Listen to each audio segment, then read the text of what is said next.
Hi.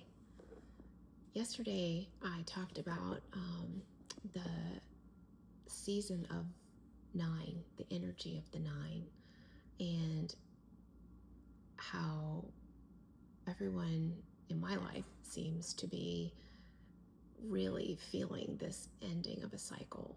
And it's ugly for many, and it's confusing for others, and it's scary for everyone. Um, in many of their cases, they are leaving relationships and people are acting out. Their partners are scary and mean and hurt and making choices that are just lasting a long time.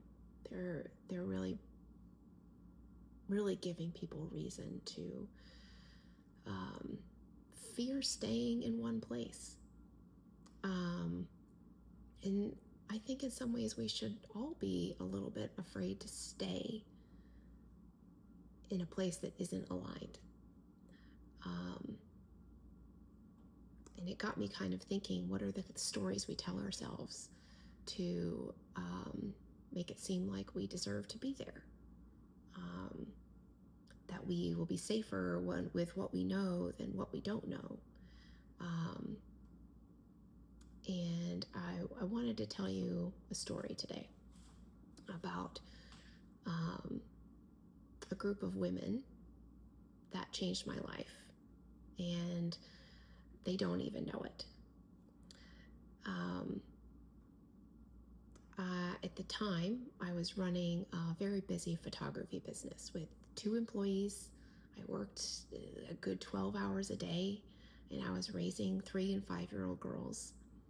I was so busy proving I could be a successful boss babe. I was grinding at it every day. My stress level was at a non-stop 10. I was such a perfectionist that I had a full-time photographer and a full-time editor, and I still went over and reworked every single photo before it was sent out. I must have been super fun to work for. I treated everything in my life that way. I had to handle it all and scrutinize its perfection at every step. I guess we'll talk more about the building blocks of your numerology and how that kind of makes sense for me another time. The toll it took on me and my family is really still unraveling. One day, I went to a panel discussion for other female entrepreneurs and listened to a successful woman, well, 4 different women in different industries talk about running their businesses. And I decided to set up a coffee date with one of them and to get to know her. I thought she was cool. And as we were talking about our families, she said something that made the rest of the conversation sound a little bit like a Peanuts comic. Wah, wah, wah, wah, wah, wah, wah, wah, wah. She said the thing I am most proud of as a mom, and I don't remember how she ended that statement. Wah, wah, wah, wah, wah, wah. That statement hit me like a Mack truck. I was forced to face the fact that I wasn't able to say I was proud of anything I was doing as a parent. It didn't even occur to me that I should be looking for things to be proud of. That night, after the kids were in bed, I was doing dishes, reflecting on how I did with the kids that day. I realized that every night I was doing this, I was spending the entire time in front of that sink and with that window in front of me, reflecting back at me, staring at my reflection and saying cruel things to myself, berating myself for every moment that wasn't up to my standards of parenting. I told myself I was ruining my kids over and over and over. I told myself they would never recover from it. I told myself I was a terrible person for not having endless patience.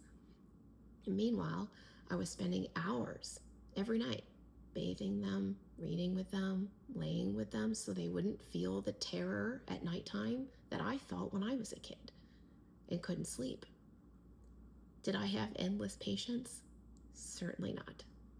Would I like to go back and have a do-over with the less stressed out version of myself? Absolutely. but I gave them so much love. And then I ruminated at my reflection afterward about what an awful parent I was. I sent so much hateful criticism to myself that I couldn't even think of one thing I was proud of when I sat in that coffee shop with that boss mom. Shortly after this group of entrepreneurs had a conference, and one of the speakers was talking about the power of words. I thought this was the perfect moment to share my realization. I stood up, took the microphone, and shared in front of 200 women that I had just realized I couldn't complete the sentence, the thing I am most proud of as a mom. What I had envisioned coming from this share was a reflection that would help give people a reason to look for reasons to be kind to themselves and look for the good they were doing in the world. The reality was that when I spoke those words out loud, I broke down into an ugly cry.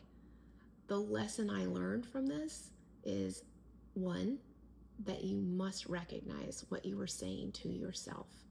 And two, if you can't speak those words out loud without shame, sadness, and regret, you are casting a spell on your life that will lead to unhappiness and disease. You may have heard or even tried the experiment that if you put a jar of rice in one room and speak words, kind words to it every day, it will stay white and crisp. And if you put another jar in a different room and tell it how disgusting and stupid it is every day, it will turn black and spoil. From that day on, whenever I caught so much as a criticism over a wrinkle in the mirror, I stopped myself and I filled my head with praise. Because if the negative comments are casting a spell, so are the positive ones. Little by little, I have watched my choices change who I am and how much I love myself to the core. When I see other people lashing out, I know it's coming from a lack of loving themselves. When I see people mired in judgment and separation from others, I know they can change if they stop judging themselves. It's a long process, but the payoff is incredible. We can all change our lives, and we can all love and understand people more when we start with ourselves. I hope you have a great day. I hope that life is getting easier. Let me know what you think. And take a moment to reflect and to say to yourself out loud the words that are in your head. It's really eye-opening. And it might help you find some understanding for what other people are going through as well. I love you. I know you're doing your best, and you're going to keep doing better.